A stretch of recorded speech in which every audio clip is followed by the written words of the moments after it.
This program is brought to you by the Georgia Neurosurgical Institute. For over 50 years, rendering neurosurgical care to patients of all social conditions, treating complicated problems involving the brain, spine, spinal cord, and peripheral nerves, endeavoring to encourage quality care, medical research, innovation, and education on a local, national, and international basis.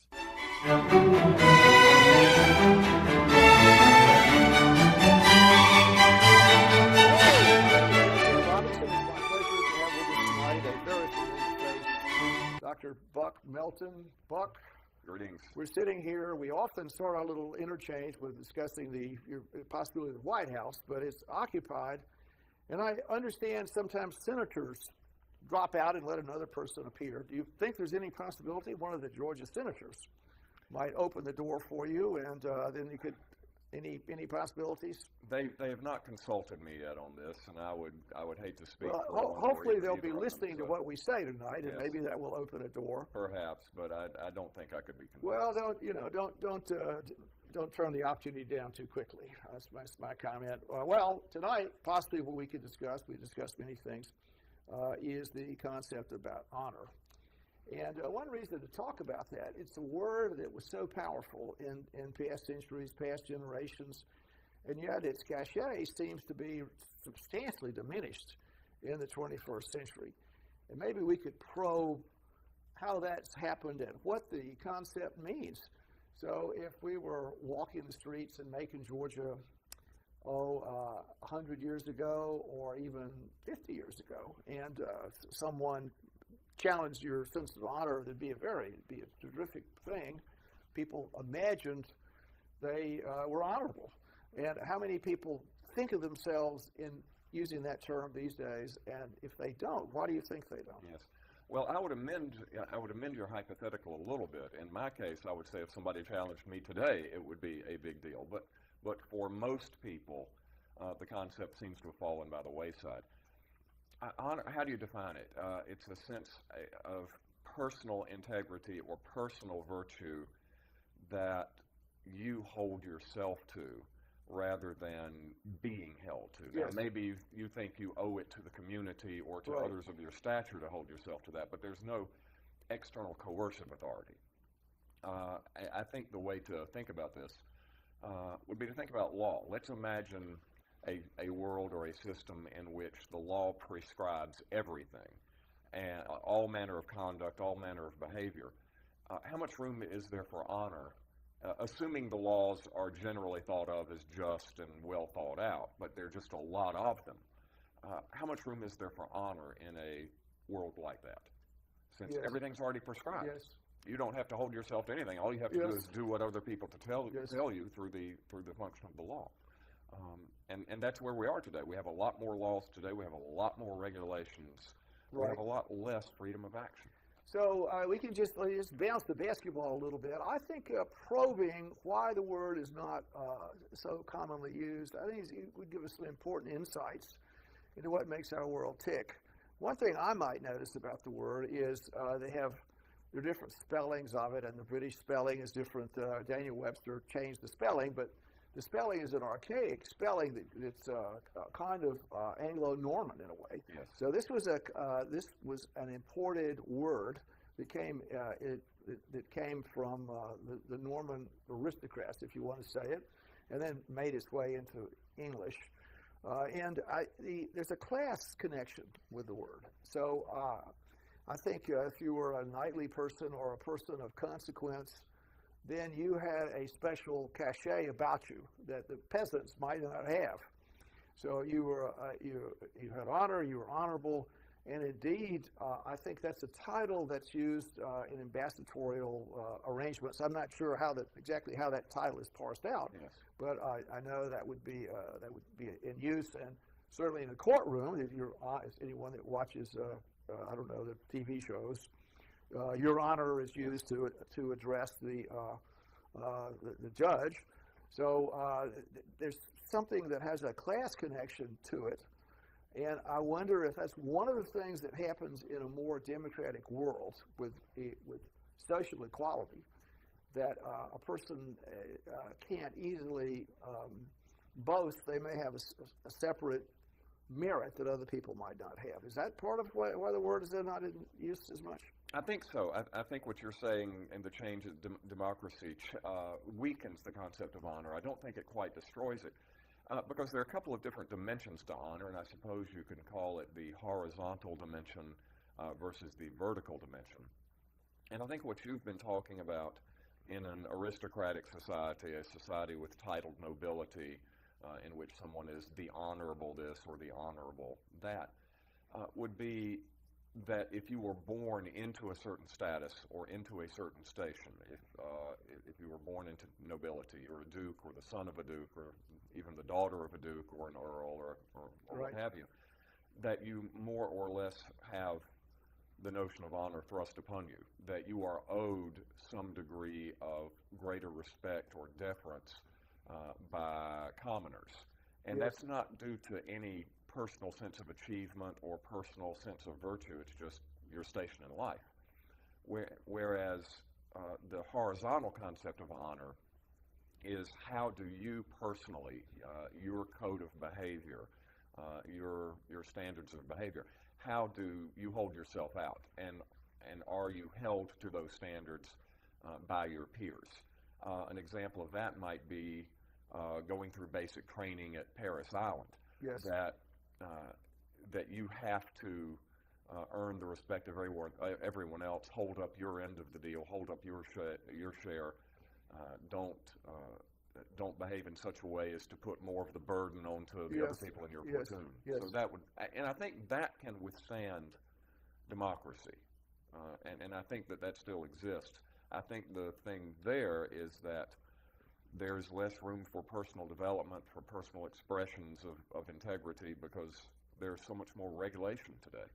You're told what you have to do rather than deciding for yourself. Well, could an honorable person, I mean, just going through this, I mean, what I'm doing is saying maybe some of the issue is connected to elitism, sort of a class arrangement, yes. And that the idea is relatively few people out there could have honor, and it may be connected with the dueling code.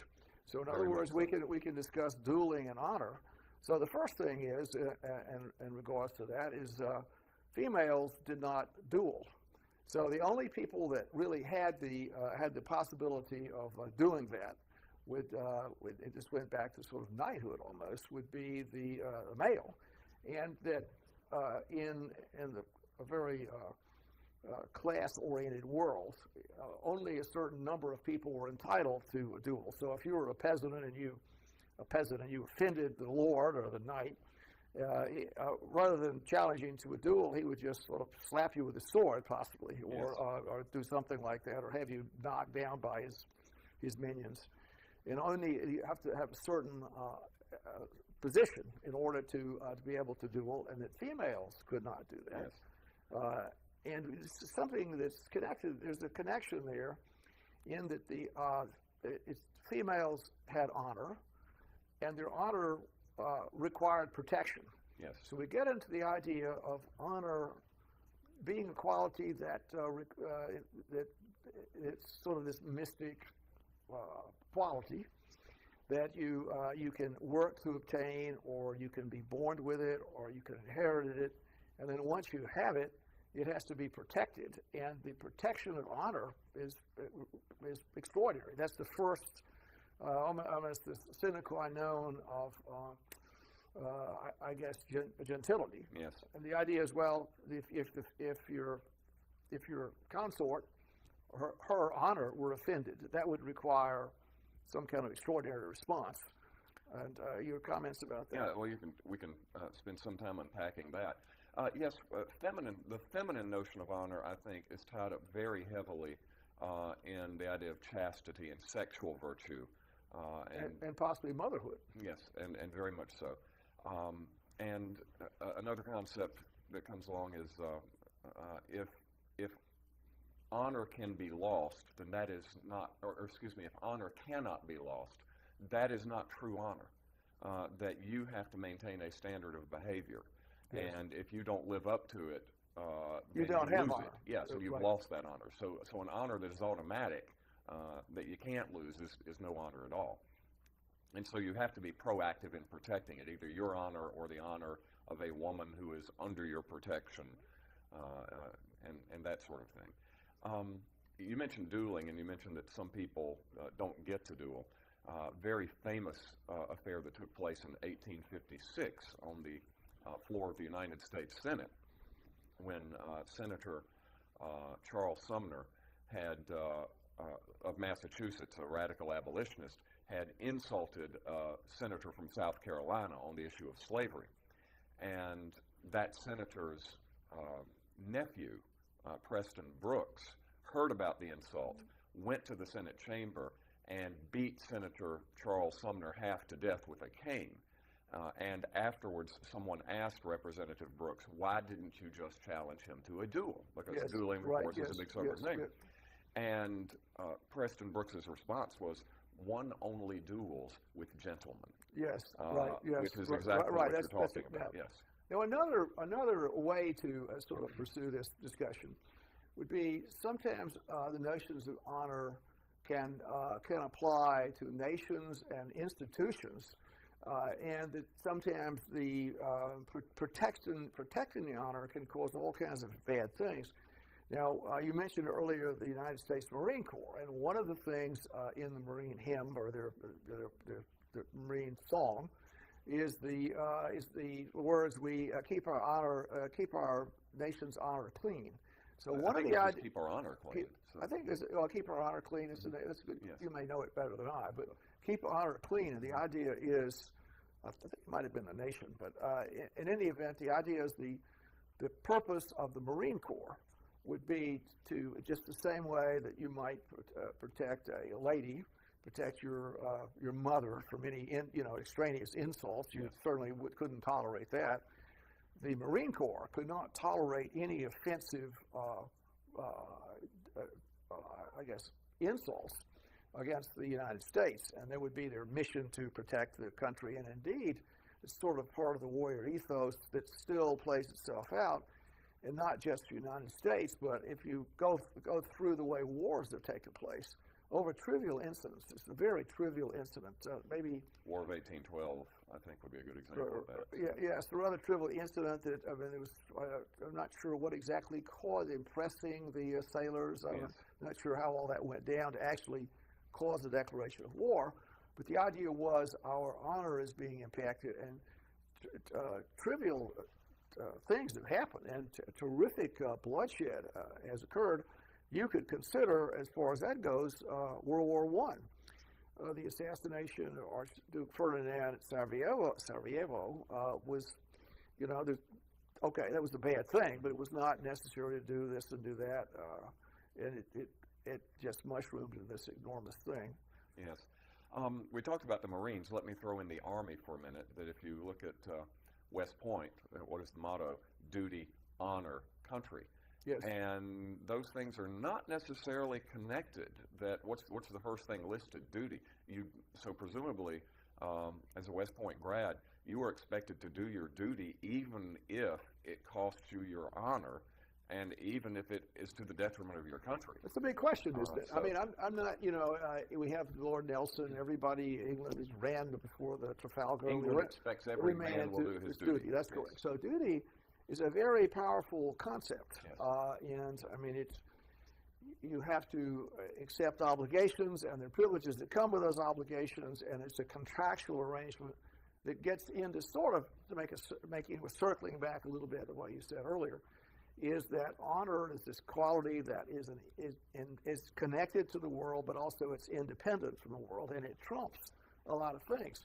So, and it also is in some ways irrational. Yes. So it's not rational, and it doesn't compromise. Yes. And it causes a certain kind of restraint in human affairs. And it also demarcates boundaries pretty well. If you have some dispute with someone and you trespass on their honor, then you know that if you're doing that, it's well established. There's a boundary line there, and if you go past it, that's what happens. Yes. Well, it not only restricts or restrains one's behavior, but it also provides sanction or license for violence, on the other hand. So it really is an alternative to law. And we've talked about this in different contexts before. There is a world of difference in a system in which, and it's a matter of pronouns, in which I say, I will or will not do X. Yes. And a system that emphasizes a different pronoun, you will or will not do X. Yes. It's a matter of individual freedom of action versus external coercion, and honor, I think, certainly falls within the former. Now, just to continue along those lines, I mean, you mentioned law, which is sort of a secular arrangement. So one of the things that I think honor flows from is religion in many ways, and so something that trumps in many circumstances, honor would trump everything. It would trump everything, and you could say it's a multifactorial reason this happens. One reason would be a divine sanction on a particular kind of behavior. In other words, a person has said, well, I'm going to act this way because this is the divinely, it's a divine reason to do it. And so I'll behave this way. And what you get into is sometimes one person's religious honor is another person's hate crime. Yes. So I would say the people that crashed the planes into 9/11, if you analyze their cultural nuances, they were very honorable about the way they did this. They were following divine guidance to smite Satan, and they would say they'd have plenty of honor attached to that. And many people that you might say, just to go with this, who are terrorists, they're shooting people or doing this or whatever they're up to, their concept of their honor is quite high. I mean, they've done a very honorable thing by killing people because it's God's will in a way. Yes. And so that would be a substantial thing to understand about honor, and in a more irreligious age where divine, at least in the contemporary American culture, the divine sanctions are not easily discussed, then maybe that's caused honor to diminish a bit, the notion of it. Yes, and that's the question. How much, I've been talking about honor being a matter of internal decision and holding yourself to standards, but how much of that is, I must hold myself to this standard because somebody is watching? Yes. Now, who is the somebody? Is it God? Is it your social equals for Yes. whom you're attempting to Right, to yes. ingratiate yourself into that culture? So, can there be honor in a complete vacuum? I'm not sure there can. I mean, I suppose we could study the Stoics, Seneca Yes, and Cicero, and many of them were atheists, and yet I think they probably had a strong sense, if not of honor, at least of duty. So I don't know what that's. So, well, we can go back to this honor and duty arrangement, and country is tossed in there as well. Yes. Back to the West Point slogan, yes. Motto. The idea is that if you're maybe the first commandment would be to be honorable, and then that would mean that you have to embrace a particular worldview. And that worldview would be so powerful that you would respond to it no matter what your personal cost was. So honor can sail into martyrdom. If you're very honorable, it could be even a stronger word is necessary. But the way to martyrdom starts maybe with a notion of honor. So you're going to behave in a certain way, which is and as we discussed, it's inwardly arranged, and some of it may be referable to divine issues. Some of it may be a protection of social identity, which is somewhat of a less of a thing. But if your honor requires you to I don't know what, not eat with a particular person. That person is beneath my social situation. I won't break bread with that person. If I did it, it would be a dishonorable thing. That would be an issue. So, then the next word that flows from that would be duty. So, if you're going to have a certain kind of behavior, then the requirements to behave this way become duty. And then finally, what's been tossed in there is the notion of country that's put in the West Point. So, maybe that goes at the top of the whole thing. So going back to the Marine, him protecting the country's honor, that you have the responsibility to cherish your nationhood. That's the sine qua non of your identity, and you thus would never allow another force to occupy the country. You would die before it happened. Yes, and that of course brings up, I think, a very important point that Southerners seem to have the cult of honor much more self-consciously, at least, than other sections of the country, and they've been studied more because of it. And some of the anthropologists say that this is because the original immigrants into the American South were more from herding or pastoral cultures rather than agricultural, and it was hard to keep track of your herds as they move, and there had to be a lot of self-help involved there as to policing which herd belongs to which person, and if there was theft, if there was cattle rustling going on, you had to protect your own rights. So we're back to that idea of individual initiative rather than having the government step in, which ties into honor. And so the concept of Southern honor was very, very strong, especially in the antebellum period. There was most dueling down here, and maybe a cause of the Civil War. Yes. And maybe we could maybe pursue that a little bit. I mentioned Sarajevo, but maybe Charleston belongs there as well. We had the story about the Preston Brooks, yes. And so examining, everyone has parsed out the cause of different events 1,000 times. But the Southern notion of honor, it was not necessary for the South to leave after Lincoln had been elected. Absolutely not necessary. It would be extremely unlikely that anything would be amiss there with their economic circumstances. But the insults that were the abolitionist insults were for a person that was very strictly bound by honor. The insult demanded a duel or a whipping or something like that.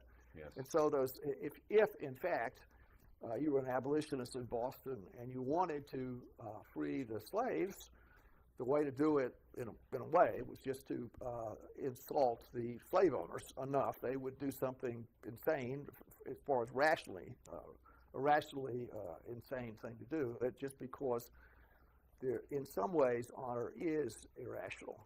Yes. Because the consequences of actions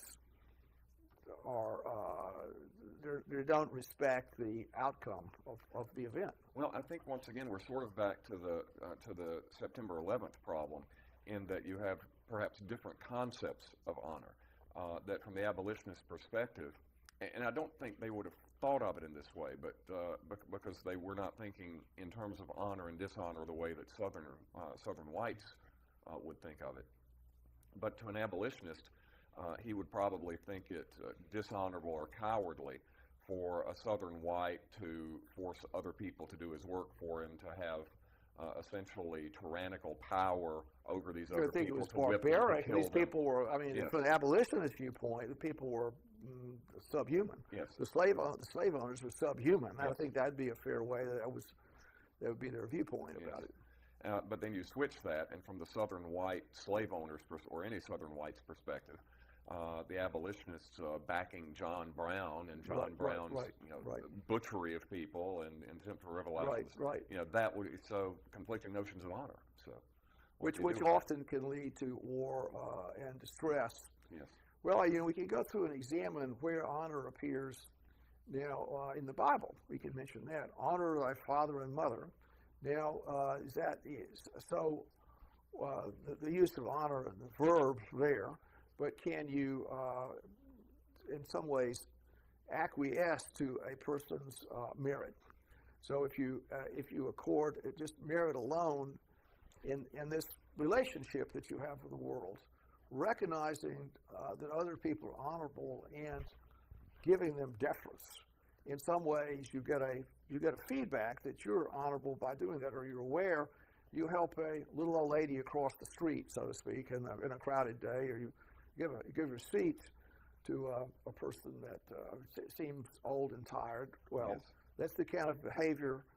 You're honoring the older person, Yes. but you're also getting a positive feedback. It's a social contract, rights and duties. It's, that reminds me of a story that an event that has stuck with me for many years. When I was a teenager and worked as an errand boy for various law firms downtown Macon, I was going into the federal courthouse one day, and the stairs in that courthouse are steep. Anybody who's been up there will remember that.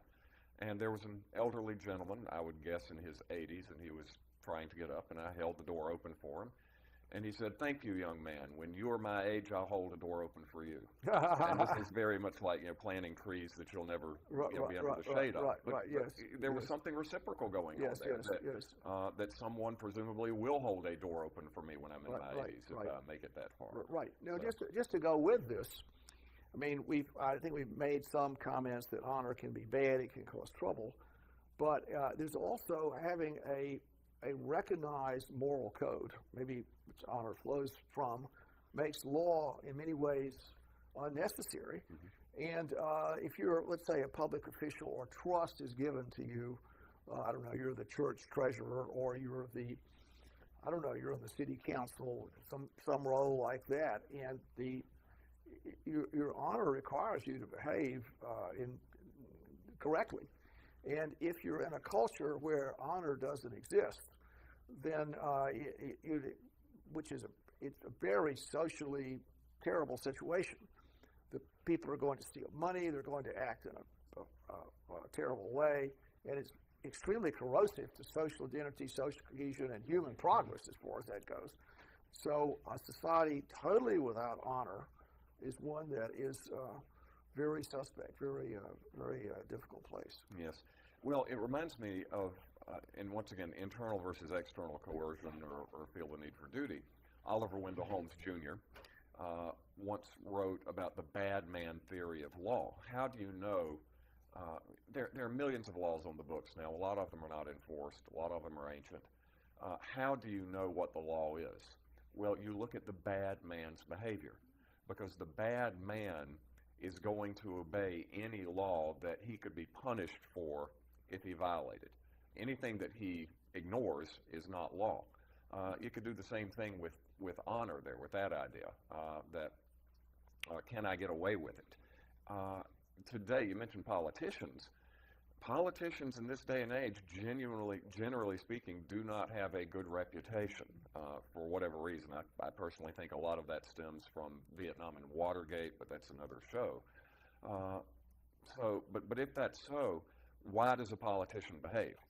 Does he behave because of a sense of honor that you've been talking about, or does he behave because he's scared he'll get caught misbehaving and won't get reelected? Okay.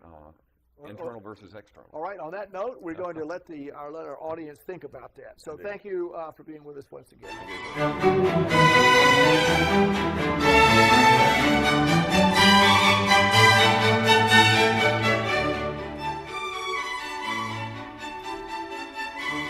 This program is brought to you by the Georgia Neurosurgical Institute.